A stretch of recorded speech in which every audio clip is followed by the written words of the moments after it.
In today's video, I'm going to teach you how to delete a funnel on ClickFunnel. Before we jump into the actual clicks, it's important to understand how deletion works inside the platform.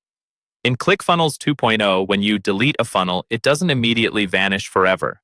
Instead, it first gets moved into an archive. Think of the archive as a temporary holding area where funnels are stored in case you change your mind or realize you still need something from them later. This is helpful because it gives you a safety net and protects you from accidentally losing important pages or automations. To get started, make sure you're logged into your ClickFunnels 2.0 account and that you're on the main dashboard. Once you're in, look over to the left-hand side of the screen. You'll see a vertical menu with different sections.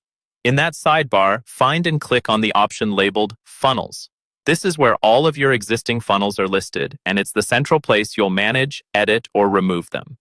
After you click on Funnels, you'll see a list of all the funnels in your account. Take a moment to scan through the list and locate the specific funnel you want to delete. It's a good idea to double-check the name and, if needed, quickly review it to be absolutely sure you're removing the right one. Once you've confirmed the correct funnel, look to the right side of that funnel's row. You should see a small icon with 3 dots, often called an ellipsis. Go ahead and click those 3 dots next to the funnel name.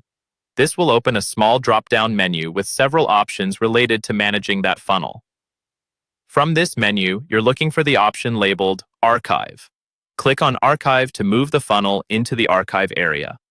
At this point, the funnel will disappear from your main list of active funnels and will be stored safely in the archive. This means it's no longer live or easily accessible from your primary workspace, but it isn't permanently erased yet.